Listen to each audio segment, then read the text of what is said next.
Thank you all. So let's immerse ourselves by, let me ask each of you, if I may, a two-part question to sort of open it up. On a scale of 1 to 10, with 10 being the worst, how do you define the state of our division in this country as compared to history? And the second part, and I'll have each of you answer separately, name one constructive step you would take to help bridge the divide. Jamie, you want to start? Wait, I'm going to define it with a number. That's right?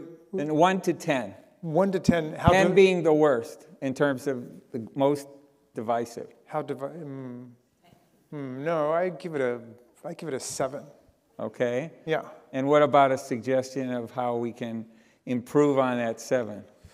Well, how about we move to ranked choice voting for our elections? Because with ranked choice voting, you've got to get a majority to win. And so maybe I can't get your supporters' first votes, but I could get their second votes. And so you see, it totally eliminates or dramatically reduces negative campaigning because you're vying for the other people's support as opposed to just trying to engage in character assassination. So that's just one that leaps to mind. Steve. Yeah. I'm glad you said 7, my friend. That sets the standard. You know, I was once on a panel with Newt Gingrich when I left Congress, and I left in rare form unindicted and undefeated, which is a triumph these days. And somebody asked a similar question, and I put it at a 10, and then Gingrich reminded me that, you know, there was a time when Aaron Burr assassinated Alexander Hamilton, and that was pretty partisan. So wait, a duel's not an assassination. Well, that's fair enough. Well, leave it to a lawyer to make that distinction. I mean, it was mutually consensual. I just think we've had but one did not consent to die. I just want to say.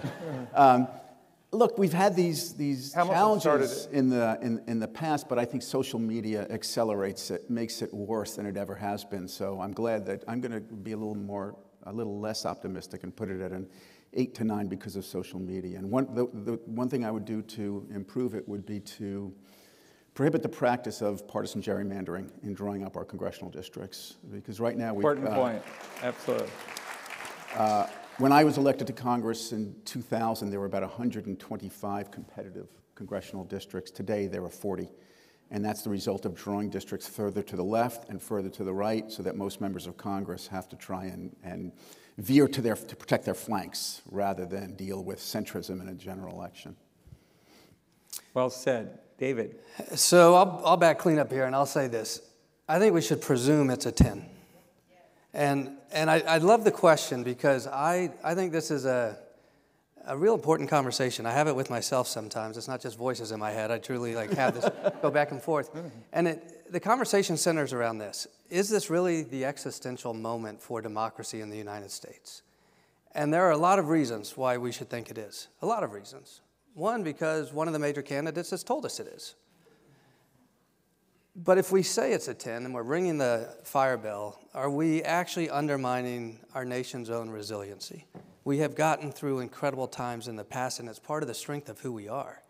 And so sometimes I want to say it's a 1 because we're strong enough to overcome remarkable moments in history. And I think somewhere in that circular conversation maybe lies the answer, but I think we need to treat it like a 10. And I'll choose my words carefully, but I think you'll understand my sentiment here. I'm not sure healing the nation means sitting around a campfire like it's youth group and everybody getting along. I think we have to defeat some of the partisan winds in the country that are trying to advocate for authoritarianism and the overturning of democracy. And maybe tone and tenor and candidates come into this. It does not have to be a fight against each other, but it is certainly a fight for the future of the country. And for that reason, I think we should consider it a 10. Well, we will get into that more. Steve, I want to come back to some years ago, you and I did a program together at the Illinois Holocaust Museum, and you shared during this, and this may have been a precursor to Josh Gottheimer's Problem Solvers, that you would go out to a Chinese restaurant once a week. I don't recall if it was 10 or 15 Democrats, 10 or 15 Republicans. You had a mediocre meal. You spent 15 minutes talking about what you disagreed with, 45 talking about what you could agree on. Yeah. My question, I guess, is where are we today with that, and could that even happen? So I'll give you a little bit of context for those of you who are not aware of what I always consider to be my most liberating and enjoyable moments in 16 years in Congress. It requires a little bit of a preface, and I know that David and Jamie will fully understand this. If you want to understand why Congress, one of the reasons Congress is as dysfunctional as it is, go to the parking lot in the Capitol building on what's called Getaway Day. After the last vote is cast, when 435 members of Congress are like cattle, just leaping down the steps to get in their cars, to leave Washington, D.C., to go back to their districts. And I happen to have had a speech in my district on Long Island on a Thursday night, and we voted at 4. I was scheduled to go on at 7. And I put my card in, voted, and just leapt to the front of the line, and there was this congressman right in front of me who was a little too slow. And his name, you served with him. He was gone before you came. His name was Tim Johnson, Republican from Illinois. And he was just taking his time opening the door. So I did what any New Yorker would do. I just leapt in front of him and pulled the door. And I'm not embellishing. These are bomb-resistant doors. The lower corner grabbed his shoe, slid it, and he went down in pain with a, ow! And I continued to do what any New Yorker would do. I just leapt in front of him and kept going to the car. And about a week later... We could have used you at the insurrection. About a week later, we happened to be in the members' gym, and there's this guy next to me, and he's on the elliptical, and I'm on the bike, and he says, "You don't remember me, do you?" And I said, "No." He said, "You destroyed my shoe. You made me bleed. You brought me down." And I said, "Well, you probably should get better shoes next time." Anyway, this is what we noticed, that in the members' gym, there's competition, but it's fun, it's spirited, it's respectful. Nobody's calling each other names. As soon as we get showered, get dressed, go literally 2 floors up on the elevator and go on the floor of the House, that's when the fists come out. And so we decided to do an experiment. I'll just condense it. We created something called the House Center Aisle Caucus. We met at the Hunan Dynasty Chinese restaurant once a month because it was close to the Capitol for votes and also ridiculously cheap, and it had 18 health code violations, but that doesn't stop a member of Congress in search of a deal. And 15 Dems, 15 Republicans, and every meeting started the same way. We had a kitchen timer, 5 minutes, pick a topic, Obamacare. 5 minutes, state your disagreements. 55 minutes, what can we agree on? And this is what we learned. There's a reason, Democrats and Republicans are going to disagree most of the time, and that's fine. There's a reason that David Jolly was a Republican, now he's an independent, and that I'm a Democrat. The problem with Washington is Congress is so hung up on the 60% or 70% that they're never going to agree on that they forget that there's 40 or 30% that they can agree on instantly. And so we decided that that would be our model. The Center Aisle Caucus died within several months because the Tea Party came to town, and moderate Republicans would come up to me and say, "I have to resign because my opponent is using my membership on the Center Aisle Caucus in a primary to defeat me." And Democrats would say, "I can't participate in this because I just can't afford a primary for my left." And these days, negotiating in the center is bad politics. And so it ended. And I don't see, with the exception of problem solvers, I don't see a replacement to that because with gerrymandering, you get vilified for compromising instead of rewarded for it. Well, that's scary. That sort of leads in, and you used the magic word, into my next, and I welcome any of you responding to this, the dysfunction in Congress. You know, I researched it. I think in the last 3 years, you have something like 57 members of Congress that have quit. But increasingly of late, including Ken Buck and Mike Gallagher, you have, quitting midterm. And that's an unusual phenomenon to me. So I'd welcome Jamie, David, any of you comments on, have we ever seen this level of desire to leave the institution that you've all so well served? Well, but I want to disagree a little bit with my friend Steve about this, because the premise of your last statement, Steve, seemed to be like, if we could just get the moderates from both sides together, if we could have lunch together, if we could dine together, and so on. And I actually don't think that that's where progress or healing comes from. Generally, there have been profound struggles in our history, whether we're talking about the Civil War or the Civil Rights Movement, or the struggle over Social Security, which was called socialism and communism when it started. But it has been really through social movements.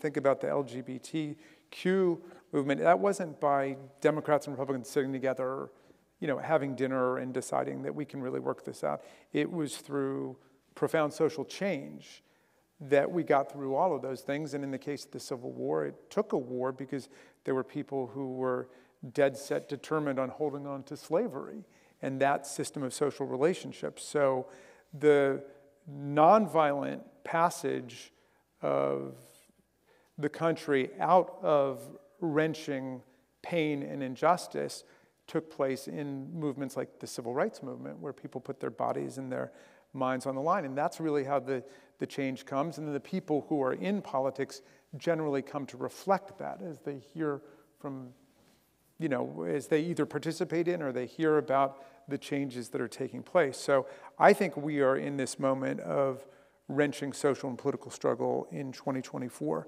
to defeat a movement of authoritarianism, racism, fascism, anti-Semitism, anti-immigrant bigotry. And we're not going to be able to defeat it on our own in Congress, no matter I agree. How polarized we get or how sweetly we talk to each other. It's going to take an election, and that's why democracy is such a beautiful thing, because I'm convinced the vast majority of the people reject Donald Trump and his party, and he's going down hard in November of 2024.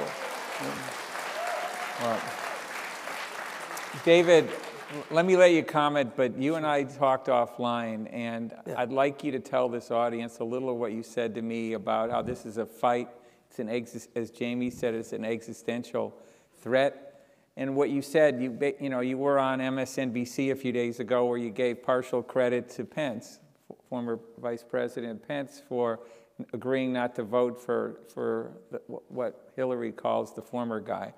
I don't have to utter his name, but you didn't give him credit because of the fact. Why don't you spell that out a little? Well, on that specific issue of the number of Republicans who are coming out saying, I just can't vote for Donald Trump. If you can't vote for Donald Trump because of his tax policy or labor policy, fine. Maybe I wouldn't ask that you consider voting for Joe Biden. But if you're out there on the street saying, Donald Trump's not fit for office, he's a threat to our democracy, and he's a danger to the free world, then the next thing you need to say is, that's why I'm voting for Joe Biden. And that's true of Mike Pence. We're 8 years into this. This is not a case of first impression. This is not 2016 where you get to hem and haw. And God bless Nikki Haley for calling Donald Trump dangerous, but when she turns around and says, but Joe Biden's more dangerous, it's just not believable. And so, maybe half credit, I don't know. I think half credit's still an F in grade school. But I want to piggyback on a couple things that have been said, because at the root of this is also a reward system that goes to electoral reforms. Steve Israel was always the guy in charge of the committee who was trying to beat me and spending a ton of money against me in my congressional races. Yeah, it worked out real well. Well, listen, hard-hitting, effective ads that left me throwing stuff at the TV. But my biggest problem was not his ads, even in a district that Obama won. They were great. It wasn't my biggest problem. My biggest problem was my own party in a closed primary state in a gerrymandered district that they wanted a super rabid Republican who wanted to go to war with Democrats. There was no reward for the moderation. And that was as a Republican member who supported, at the time, marriage equality, gun safety legislation, climate change, campaign finance reform. My own party did not want me, and Steve's out there trying to kill me. And it was for no other reason than just the construct because we have not worked through a lot of these electoral reforms that could improve our politics. But then I want to wrap in something Jamie said, because this Can I interrupt for 1 second? Yeah. Just to spell out the logic of what you said so people see that. The Republicans are always targeting the most moderate Democrats, and the Democrats are always targeting the most moderate Republicans because they come from the closest districts, the swing districts. That's right. So David Jolly would be, you probably had nothing against him personally, but he'd be a natural target for you. Yeah, I was in one of those swing seats that... But there's a way out of that, as Steve was saying, to get rid of partisan gerrymandering, move to multi-member districts, and use proportional representation like ranked choice voting.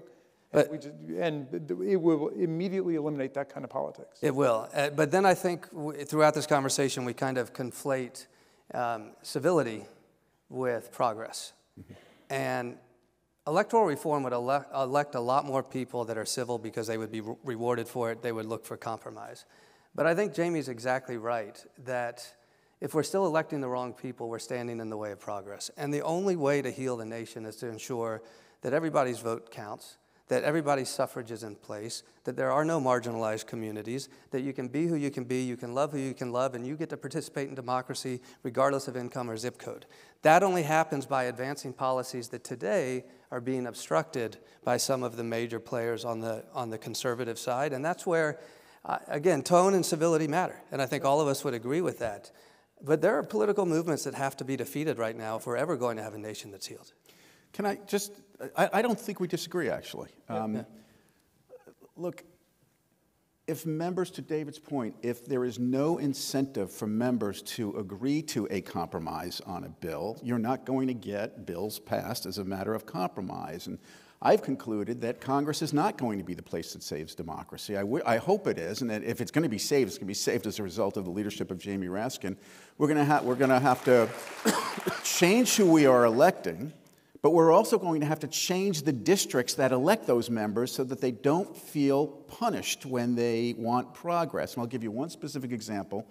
I can't tell you how many Republican moderate members of Congress told me that they had to vote against gun safety bills, even though they believed in those bills because they were afraid they'd lose a primary. That's just a warped system, and that has to be reformed.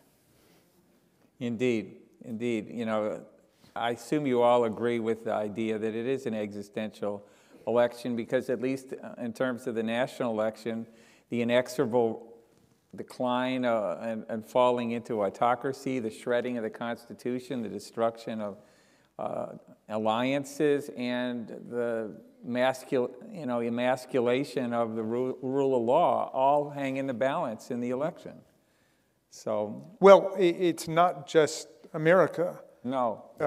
I mean, Donald Trump's got a team, in case you didn't notice, you know, and back in the Home Office in Moscow, Putin is thrilled to be organizing all of the autocrats and the plutocrats and the kleptocrats and the theocrats, whether it's, you know, Mohammed bin Salman or it's Orban in Hungary or El-Sisi in Egypt or Marcos in the Philippines. All of them are rooting for the destruction of democracy. And every time that Joe Biden comes to talk to our caucus, he tells us, you know, the most recent thing that one of these people said to him, and they will always say, Joe Biden, you're a good guy, you're a fine man, but democracy doesn't work anymore. You can't move with the speed in the internet age or with the force that you need in order to put down immigrants or gay people or democracy, basically. And they think democracy's over. I mean, so, you know, it is not hyperbole to say that this is an election that will determine what the future looks like for our kids, our grandkids, for future generations. And that's just playing defense, not even doing the affirmative things we need to do to save ourselves from the real cataclysmic threat of our time, which is climate change. But the autocrats are not going to save us. The kleptocrats in Mar-a-Lago are not going to save us. The theocrats in MAGA and Mike Johnson are not going to save us.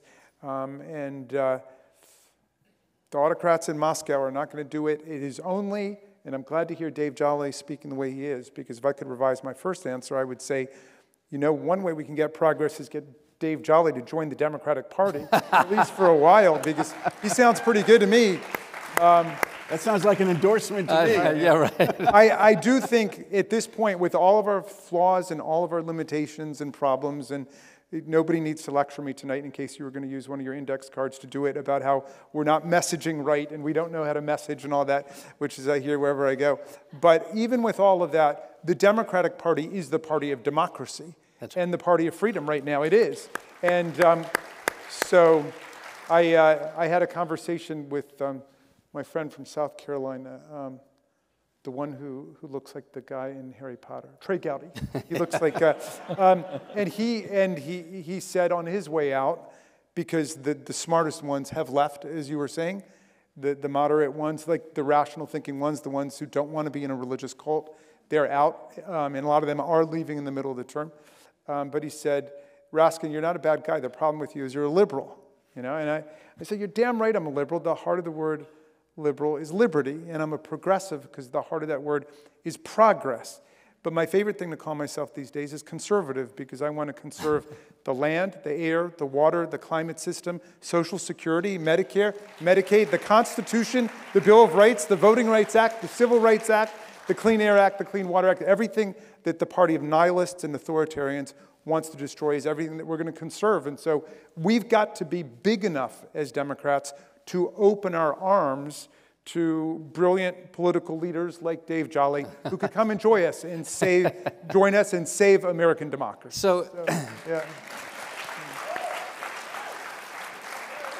So let me jump on this grenade very quickly, because I actually think it's important, and I think it hopefully is enlightening to a few folks, but also instructive to current disaffected Republicans. We all know it's obviously a journey when you leave any organization. If after a 30 to 40 year affiliation, it's a journey. But I think that journey, the necessity of that journey, really became obvious in the 2010s with the emergence of the Tea Party and then Donald Trump. And if you didn't see it, you didn't want to see it. And so, okay, that's fine. But I would say everyone's due a little bit of grace in that journey if you're going to leave or you're going to stay.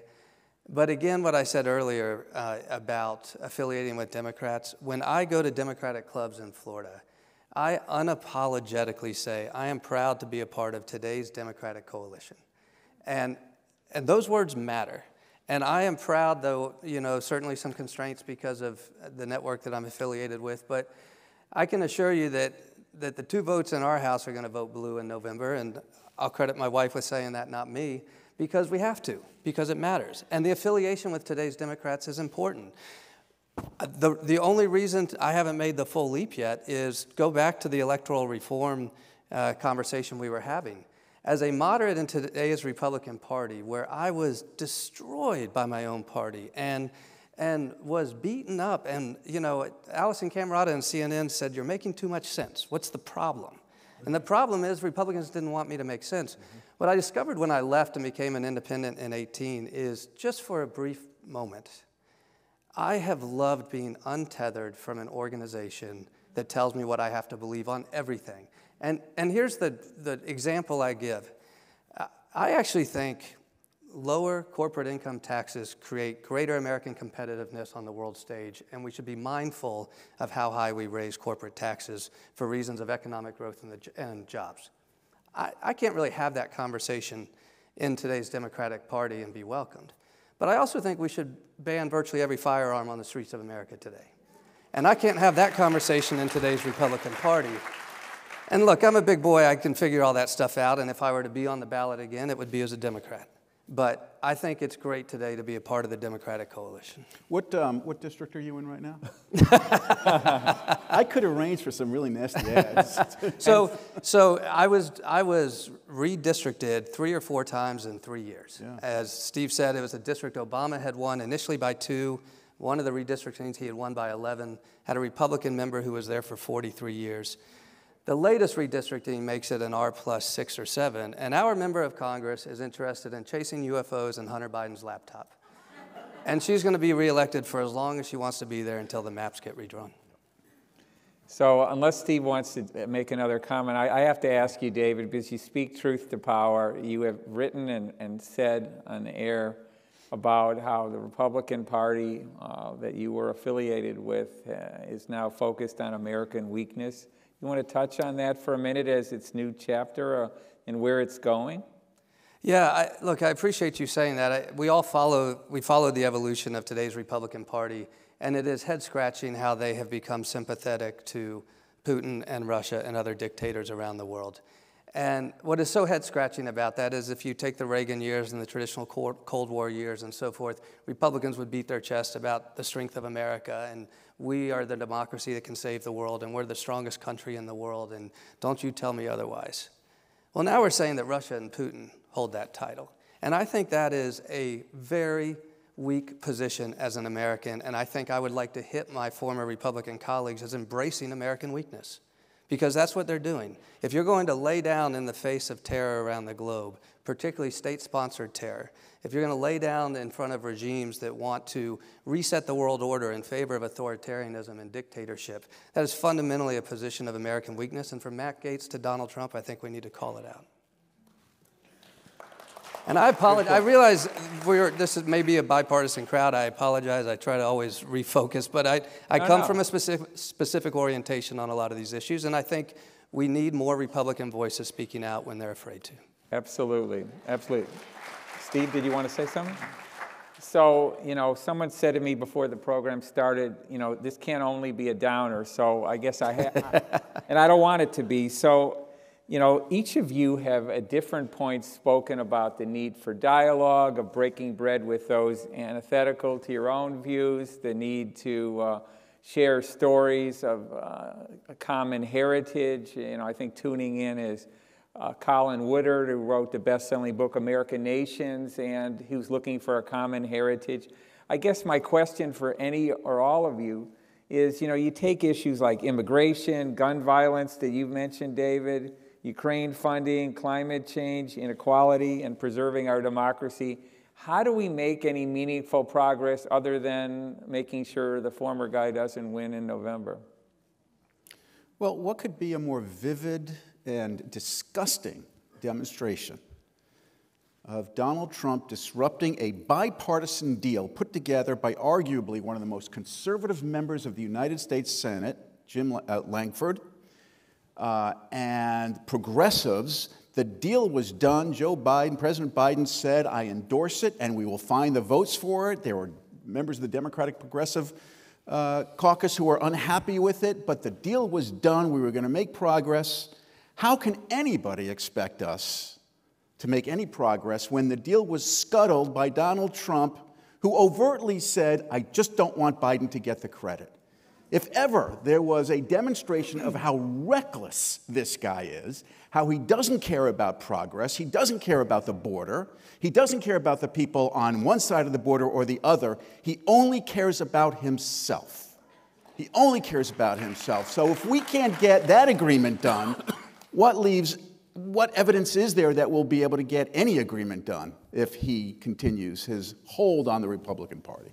But it wasn't just that he didn't want Biden to get the credit. He also didn't want a border solution. He wanted a border crisis to run against him. Because it motivates Republican voters. Exactly. Yep. Well, and he wants to be able to demagogue and scapegoat immigrants in the country. And let's be frank, Vladimir Putin was also whispering in his ear, because part of that package was $60 billion to the besieged people of Ukraine who are struggling to defend their country against that fascist, bloody invasion that Putin has orchestrated against them. So, and there you can see sort of the international campaign against democracy and the rule of law converging with the domestic campaign against democracy and the rule of law.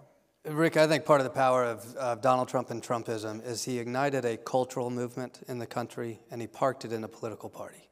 And we have discussed this on previous programs, you and I, but at the heart of the cultural movement is that your way of life is being taken away from you, either through increased diversity, through an expanding economy, but your traditional way of life, and it's not exclusively, but you can think white rural America, your way of life is being taken away from you. And if something's being taken away from you, you're allowed to get angry. And based on some voices in that movement, you're allowed to be violent. And it leads to moments like January 6th. I actually think there's a core piece of Democratic messaging that's really important this cycle, and it's this. there is more being taken away from you under Republican leadership than there ever would be under Democratic leadership.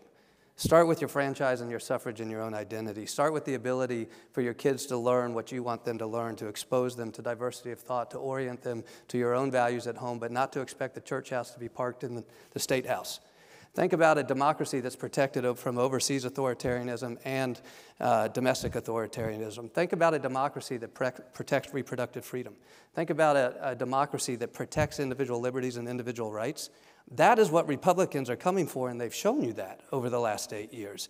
And what Donald Trump has done in igniting this cultural movement over the fact that somehow government's coming for your way of life, it's exactly the opposite this cycle. Well, Jamie, you might have found a spokesman for the Democratic Party. Yeah. I don't second-guess Democratic messaging. Can I give a shout-out to Jamie here? Because, listen, Steve and I were sitting back there, and we heard the applause for Jamie. I mean, we didn't miss that, okay? I got a lot of relatives in there. So, It reminded me in 2016, Marco Rubio was running for president, and Ron DeSantis and I were running against each other for the Senate nomination on the Republican side. And we were supposed to speak at this big national convention, and DeSantis and I were slotted in between the Republican presidential candidates.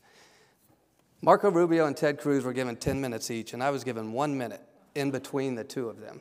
Now, you got to understand the fever of Republican politics at that time. Cruz and Rubio were rock stars. It's kind of like being with Jamie up here. And so I didn't know what to do, and this wise senior member of Congress, this colleague of mine, said, here, let me tell you what to do. When Rubio finishes speaking and everybody's on their feet clapping, you just run out there and speak for 60 minutes, or 60 seconds. And before everybody sits down, you get off the stage and they'll be clapping for Cruz, and it'll look like everybody's there for you. So as soon as y'all started clapping for Jamie, Steve and I said, let's get out there right now. You know, in terms of common ground, you know, if you do some research, you know, there is a lot that people agree on. The question is, what can we do about it? For example, 9 out of 10 Americans agree that fairness, compassion, and personal responsibility are extremely important. Yet, one reads that 1/3 of Democrats and 1/3 of Republicans believe that the other side doesn't accept any of that. That's one point. Another is political violence, the abhorring of political violence. Just like sensible gun reform, it's over 90% and counting. The question is, how do we marshal, you know, these types of facts and commonalities that bring us all together? Well, oh, go ahead, please. You get the biggest applause. You go first. all right, so the political scientists tell us that there's certain hallmarks to a fascist political party. And one of them is that they don't accept the outcome of democratic elections that don't go their way. A second is that they embrace or they refuse to disavow political violence as an instrument for obtaining and maintaining political power. A third is they're organized around a narcissistic or charismatic, or at least putatively charismatic figure. And that person's word and that person's will is elevated above the rule of law and the Constitution. So they all got mad at Joe Biden when he said that there were semi-fascist currents coursing through the Republican Party, but I'm sorry, if the shoe semi-fits, you semi-wear it, you know, and that's just a reality. I would kind of deflect your question off to David, because I'm interested in what he thinks about this. The Republican Party was, of course, a new party, a third party, founded by Abraham Lincoln to supplant the Whigs. And it was a pro-freedom, pro-union, pro-prosperity, anti-conspiracy theory, anti-know-nothing, rationalist party.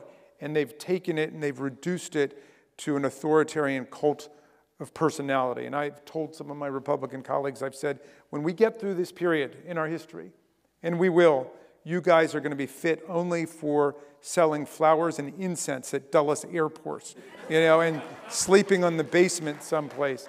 But I guess my question for you, David, is, like, what is the future of the Republican Party, assuming that the great American Democratic majority, which defeated Trump by 7 million votes in the popular vote in 2020, and will likely defeat him by 10 or 12 million votes with the young people coming out and participating.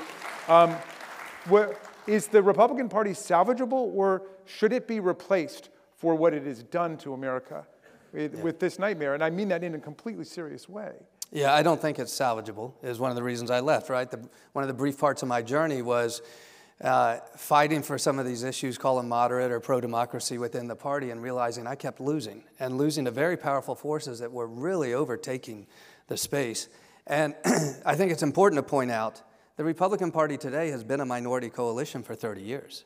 It's only through electoral rules that they've been able to capture the White House 7 of the last 8 times. And so if we accept that it's a minority coalition at this point, then the answer is, how is it defeated? Prior to being in office, I worked on the Hill for 23 years, with her on the Hill in some capacity. So I had an opportunity to live through a lot of moments, a lot of presidencies, a lot of crises. And though I hate to hang it on this, I think it takes a crisis for there to be enough of an American movement that pushes the politicians to act. Now, we don't always see it.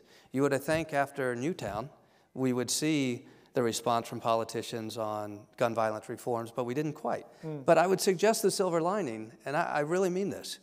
In 18 and 20 and 22, we saw the emergence of a pro-democracy voter coalition that said, I don't want to go in the direction that this minority coalition wants to take us. Not all those people polled, but they showed up, and they voted for Democrats in 18, 20, and 22 in sufficient numbers to protect the country. And that was before the lightning rod of the Dobbs decision. And I think that coalition this cycle just got a little bit bigger. So I think it's there. How does it actually effectuate policy, like real policy changes? I think it takes a crisis and probably the Democratic Party to be in the majority on the Hill. But I think the coalition is at least there to protect democracy right now. Steve. Can we talk about democracy on the ballot? Please. Because I think that's where we're going. I'm going to give you some disheartening news, but some honest information. I run the Cornell University Institute of Politics and Global Affairs. And, go Big Red, go Big Red. And so we look at this. We really focus on this issue of democracy on the ballot. You mentioned a majority of Americans support democracy. But when you really dive into it, here's what you learn. A majority of Republicans want democracy on the ballot. And why? Because they believe that what is happening to Donald Trump violates the norms of democracy. They believe that, and this isn't me speaking, folks, this is them speaking, the people who we have to listen to. They believe that when prosecutors say that Donald Trump can't win because of the 14th Amendment, they see that as an assault on democracy, an assault on their right to choose. Again, I'm not agreeing, but you've got to understand the mindset. They see these prosecutions as inflictions on democracy. I don't know how I got on the list, David Jolly, but I'm on the list that I get these texts constantly from Trump. I guarantee you that if I had my iPhone with me right now, while we were sitting here, I probably got 2 or 3 texts from Donald Trump saying they're going to take Trump Tower away from me. They're taking my property away from me. They're destroying democracy. Send $3. So when Democrats send $3, so when we... By the way, I put you on the list. Thank you. Retaliating for those ads that I ran against them, and it's working. So when we Democrats talk about democracy and we point to these polls, it's really important that we understand that there is a granular breakdown in these polls that suggests that everybody's for democracy, only it's their version of democracy that they're for. And so Democrats have to be careful and strategic in messaging democracy. The other thing I want to mention, and hopefully we can talk more about this, in the presidential campaign is, folks, when we talk about what it's going to take to elect Joe Biden, remember, we don't have a national election anymore. We have a 7-state election for president. So let's disabuse ourselves of the notion that New York is going to play a pivotal role in determining who the president is. This is 7 states. It could determine who controls the House. Absolutely. Yeah, so I was hoping we would get there, yes. But on the presidential, it is those 7 states, and within those 7 states, it is a small number of undecided voters. The Biden numbers are kind of locked in. The Trump numbers are locked in those 7 states. There's still a small number of swing voters. They go either way. And you know what? They're not thinking about democracy. They're not watching, with all the respect in the world, they're not watching Jolly on MSNBC, and they're not watching Hannity on Fox News. They're watching their local affiliates because they're concerned about traffic and weather. They don't engage in elections until sometime after Labor Day. That's when they start thinking about this. And so it's vitally important for us to message to those voters' anxieties in order to bring them along. My favorite mantra in politics is you have to meet voters where they are. Not where you are, where they are. That doesn't mean you concede to them, but you're not going to bring them along unless you understand what they're thinking about and then bring them to where you want to be. Can I add something to Steve's point? Because I agree very strongly with both those points, and I'd like to bring them together if I can. On the democracy point, there's no doubt that as a rhetorical tactic, every kind of authoritarian movement, government, dictator will try to wrap himself in the language of democracy. Orban, who just had a slumber party at Mar-a-Lago last weekend, it talks about illiberal democracy, which means democracy without rights, democracy without freedoms.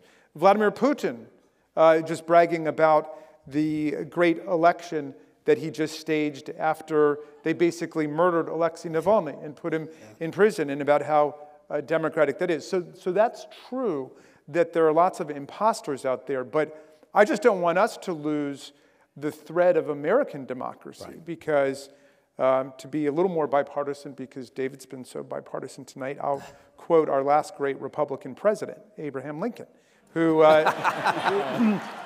I would say Theodore Roosevelt wasn't bad. I mean, you do have a soft spot in your heart for Teddy, I know.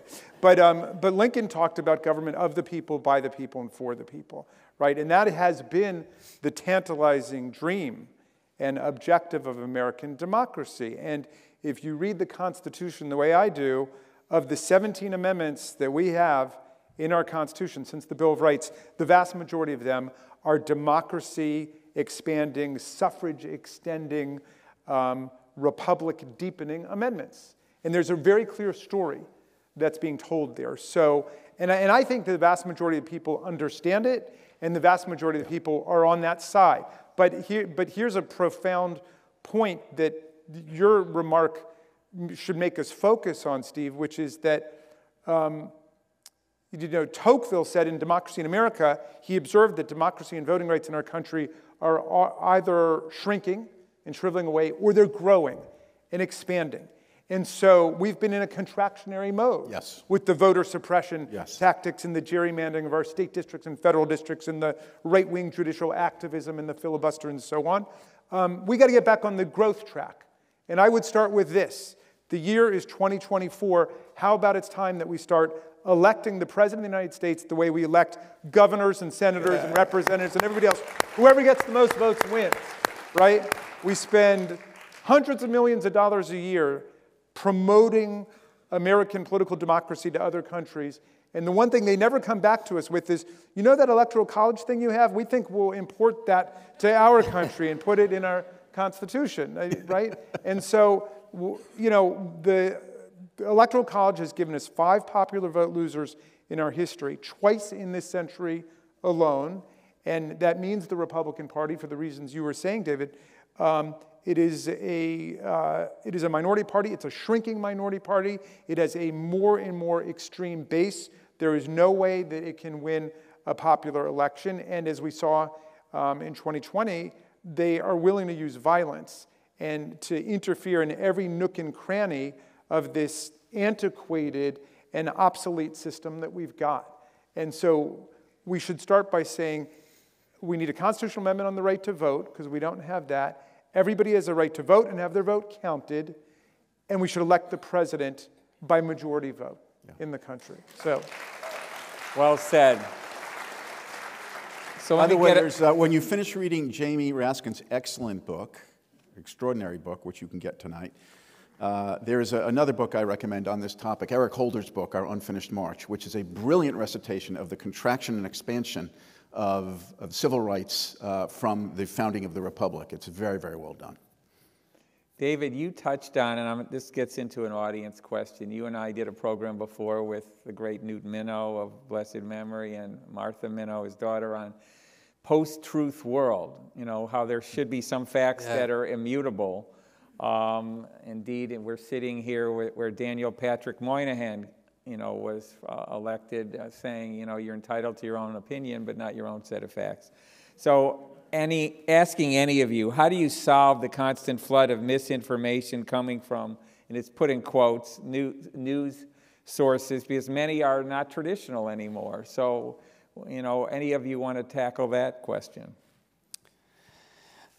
If you're trying to get me fired, this is a great question because, as you might know, down at 30 Rock, they're wrestling with this issue of having just onboarded the former chair of the Republican National Committee, someone who was a proponent of the big lie and lied to the American people about it on behalf of authoritarianism and an authoritarian movement.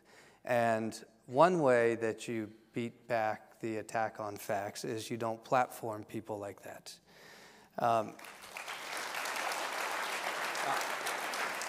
I think we are wrestling with a really hard cultural evolution where our news platforms are set up for confirmation bias.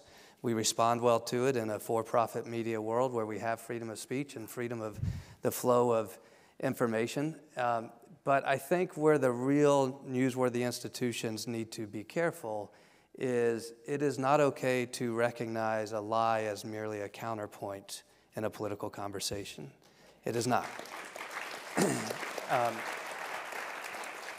But I also think where it intersects with elections and politics, and Steve mentions, rightly so, meeting voters where they are. I'm going to get these numbers within the target zone. On the best possible night for the three leading cable news networks, Fox, CNN, MSNBC, you may have 10 million viewers combined altogether. In the last presidential election, I think there were 140 million people who voted. So it is important to have high-intensity, high-information conversations that try to set a national narrative around these existential questions of protecting democracy. But to translate that to the 130 million people who care more about putting food on their table and picking their kids up from school and start paying attention to an election 5 days out, it's a very simple message. And for Democrats, I think you are presented with the opportunity, certainly in a post-Dobbs world, you can meet a voter exactly where they're at by explaining where the parties are on reproductive freedom. You can meet them on whether or not their vote counts. You can meet them on access to education and health care and which party wants to secure that and which party stands in the way of that. That exists outside of the news cycle, but it uses the same tools that many of the new news platforms use themselves, which is micro-targeting voters who will decide this election in the 7 states, meeting them where they are on questions of existential democracy.